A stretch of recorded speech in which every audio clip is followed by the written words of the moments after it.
अस्सलामुअलैकुम वरहमतुल्लाहि वबरकातुहू। मेरा नाम है साजिद महमूद और आप देख रहे हैं मेरा यूट्यूब चैनल साजिद इंस्पायर। आज इस वीडियो के अंदर हम राबिया बसरी के बारे में जानेंगे, जिनका तारीख़ की किताबों में बड़ा जिक्र मिलता है। राबिया बसरी दो अल्फाज का मजमूआ है। राबिया राबिया का मायने होता है चादर, और चादर के होते हैं चार कोने। क्योंकि आप अपने ख़ानदान की चौथी बेटी थी, इसलिए आपका नाम वालिदैन ने राबिया रखा। बसरी क्योंकि आप उस वक़्त बसरा में पैदा हुई, इसलिए आपको बसरी के नाम से जाना जाता है। तो आपका कंप्लीट नाम राबिया बसरी इस तरह पड़ गया। मौजूदा दौर जो इराक है उस वक़्त बसरा कहलाता था। आज हम इस वीडियो के अंदर जानेंगे कि एक शायर था अमीर खुसरो देलवी। इसने 1318 के अंदर एक किताब लिखी हिश्त बहिश्त। इसके पहले सरवर्ग के ऊपर इसने लिखा कि ये जो किताब है ये 8 पीरों की जन्नतों के बारे में इस किताब में तज़किरा किया गया है। ये जो किताब है ये किस्से और कहानियों के ऊपर मबनी थी। इस किताब के अंदर वो एक बुजुर्ग का जिक्र करता है, अमीर खुसरो, ख्वाजा इब्राहिम बिन मंसूर अल खिलजी अल बल्खी, इसका जिक्र करते हैं और कहते हैं कि ये बल्ख में पैदा हुए और बल्ख जो सा है अफ़गानिस्तान का शहर था। वहाँ से खाना काबा की ज़ियारत के लिए निकलते हैं। हर 2 कदम चलने के बाद एक रिकत अदा करते हैं और 14 साल का अरसा लगाने के बाद ये खाना काबा पहुँचते हैं। जब खाना काबा देखते हैं तो खाना काबा अपनी जगह पर मौजूद ही नहीं है। गैब से आवाज़ आती है कि ख्वाजा इब्राहिम बिन मंसूर अल बल्खी परेशान ना हो, खाना काबा इधर गया है जंगल की जानब। तो ख्वाजा इब्राहिम बिन मंसूर अल बल्खी जो से वो जंगल की तरफ चले जाते हैं। आगे क्या देखते हैं कि एक बूढ़ी औरत बैठी है और उसके गिर्द खाना काबा चक्कर लगा रहा है। खाना काबा और एक बूढ़ी औरत के गिर्द चक्कर लगा रहा है। ये देखकर हैरान हो गए और पूछने लगे कि ये आप कौन है बूढ़ी औरत? तो वो कहने लगी कि मेरा नाम जौन सा है वो राबिया बसरी है, जिसके गिर्द खाना काबा चक्कर लगा रहा। तौबा नौज़ुबिल्लाह, अस्तगफिरुल्लाह अस्तगफिरुल्लाह अस्तगफिरुल्लाह। ये मुझे बताएं, अक्ल, शऊर, समझ इस चीज़ की हमें इजाज़त देता है? आप सल्लल्लाहु अलैहि वसल्लम थे मदीने में। मोहम्मद सल्लल्लाहु अलैहि वसल्लम को आता है एक ख्वाब में आप सल्लल्लाहु अलैहि वसल्लम देखते हैं कि आप सहाबा की एक जमात के साथ खाना काबा गए हैं और वहां पर उम्रा की सादत हासिल कर रहे हैं। आप सल्लल्लाहु अलैहि वसल्लम अपने सहाबा को सुबह जो सा मनादी करवा देते हैं कि चलो भाई उम्रा करने के लिए मक्का जाना है। आप सल्लल्लाहु अलैहि वसल्लम जब मदीना से चलते हैं और मक्का के दरमियान में, मक्का के करीब एक जगह था जिसका नाम था हुदैबिया। हुदैबिया के मुकाम पर आप सल्लल्लाहु अलैहि वसल्लम 1400 सहाबा के साथ रुकते हैं। 1400 सहाबा कौन है?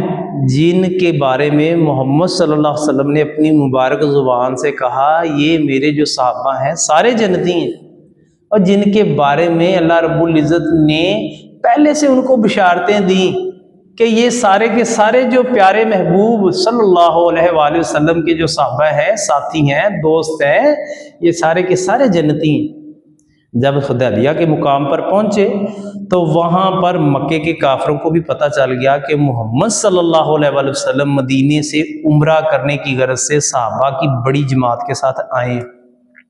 मोहम्मद सल्लल्लाहु अलैहि वसल्लम को उन्होंने रोकने की कोशिश की। मोहम्मद सल्लल्लाहु अलैहि वसल्लम की 2 बेटियां वो हज़रत उस्मान गनी रज़ी अल्लाह ताला अन्हु के निकाह में थीं। एक एक करके उनके निकाह में आई। वो कासद बन के तो मक्का के अंदर जाते हैं, मक्के के काफिरों से बातचीत करते हैं कि मोहम्मद सल्लल्लाहु अलैहि वसल्लम आज उम्रा करना चाहते हैं। तो मक्के के काफिर कहते हैं उस्मान गनी रज़ी अल्लाह ताला अन्हु, और तुम हमारे ख़ानदान से हो, तुम हमारे रिश्तेदार हो, हम तुझे इजाज़त दे देते हैं, तुम जाओ, जाके खाना काबा उम्रा कर सकते हो, उसका तवाफ़ कर सकते हो। लेकिन मोहम्मद सल्लल्लाहु अलैहि वसल्लम को और सहाबा को, दूसरे सहाबा जो तेरे अलावा हैं, उनको इजाज़त नहीं देंगे। तो हज़रत उस्मान गनी रज़ी अल्लाह ताला अन्हु के कुर्बान जाएं, वो कहते हैं कि अगर मोहम्मद सल्लल्लाहु अलैहि वसल्लम को इजाज़त नहीं देते तो मेरी मिजाल हज़रत उस्मान गनी की क्या है कि मैं उनके बगैर तवाफ़ कर लूँ, ये हो ही नहीं सकता। तो मोहम्मद सल्लल्लाहु अलैहि वसल्लम और मक्के के काफिरों के दरमियान वहाँ पर एक मुआहदा होता है जिसको हम सुलह हुदैबिया के नाम से तारीख़ की किताबों में जानते हैं। अच्छा, उस मुआहदे के अंदर कुछ शर्तें तय होती हैं मक्के के काफिरों के साथ। वो शर्तें क्या हैं? नंबर 1, ए मोहम्मद सल्लल्लाहु अलैहि वसल्लम, इस साल आप उम्रा नहीं करेंगे, इस साल वापस चले जाएंगे, इस साल आपको हम उम्रा करने की इजाज़त नहीं देंगे। अच्छा, दूसरी शर्त, अगले साल आप आओगे और आकर उम्रा जो सा है कर सकते हो, और तलवारें अगर साथ लाओगे तो वो म्यान में होंगी, तलवारें बाहर नहीं निकालनी। ये 2 शर्तें होंगी। तीसरी शर्त क्या थी कि अगले 10 साल तक मक्के के काफिर मोहम्मद सल्लल्लाहु अलैहि वसल्लम आपके साथ हम जंग नहीं लड़ेंगे, 10 साल तक का हमारा तुम्हारे साथ मुआहदा है। 3 शर्तें। चौथी शर्त क्या थी कि मक्के से अगर कोई काफिर भागकर मदीना चला गया और वो मुसलमान हो गया तो वो जो सा है आप मोहम्मद सल्लल्लाहु अलैहि वसल्लम हमें वापस करोगे, और अगर कोई मदीने से मुसलमान मक्के आ गया हम काफिर उसको आपके हवाले नहीं करेंगे। बाज़ार बड़ी कठिन शराइत थी, बड़ी परेशान कुन थी, लेकिन मुसलमानों के लिए बाद में बड़ी मुफीद साबित हुई। आप सल्लल्लाहु अलैहि वसल्लम ने मुआहदा किया और वापस चले गए। आप मुझे ये बताएं, एक तरफ इससे पहले मैंने आपको एक स्टोरी, एक कहानी जो है ही कहानी, अमीर खुसरू देहलवी शायर ने जो 1318 के अंदर लिखी, ख्वाजा मीर बिन मंसूर अल बल्खी के बारे में और राबिया बसरी के बारे में, कि खाना काबा जो सा है राबिया बसरी का तवाफ कर रहा है। नबी पाक सल्लल्लाहु अलैहि वसल्लम के एक सहाबी के पाँव की जो राख है, पूरी दुनिया के नेक पाक बाज वली बाबे मिल जाएं, वो उनके पाँव की जूती के बराबर भी नहीं है। एक सहाबी के पाँव की मट्टी की बात कर रहा हूं, और आप सल्लल्लाहु अलैहि वसल्लम के साथ सहाबा की कितनी बड़ी जमात गई है? 1400 सहाबा।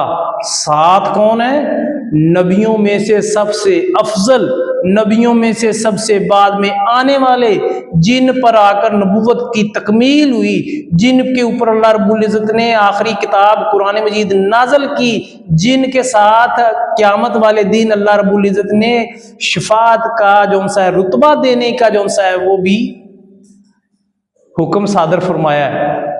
इतनी पाक बाज, इतनी आला क्वालिटी वाली हस्तियों के लिए काबा थोड़े से फासले से चल के नहीं आया, और राबिया बसरी के लिए जो सा है काबा चल के जंगल में चला गया।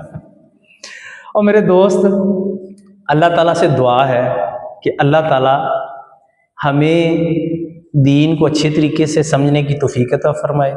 ये जो मीर खुसरू देहलवी शायर ने एक बड़ा ब्लंडर मारा है, झूठ बोला है राबिया बसरी के बारे में और ख्वाजा इब्राहिम बिन मंसूर अल बल्खी के बारे में, अल्लाह ताला ऐसे शायरों से भी हमें पनाह दे। अगर मेरी बातें आपको दिल को लगी हों, मेरे मोहसन, मेरे दोस्त, मेरी माँ, मेरी बहन, आप इसको दोस्तों के साथ ग्रुप्स में शेयर करें, वीडियो को लाइक करें, मेरे चैनल को सब्सक्राइब करें, एक प्यारा सा एक कमेंट्स भी दीजिएगा। आपके ये काम मुझे हौसला देंगे और मैं इंशाल्लाह इसी तरह की और वीडियोस बना के आपके सामने लेकर आता रहूँगा। इसके साथ ही मुझे साजिद इंस्पायर को इजाज़त दें, मिलेंगे एक नई वीडियो के साथ। अल्लाह हाफिज़।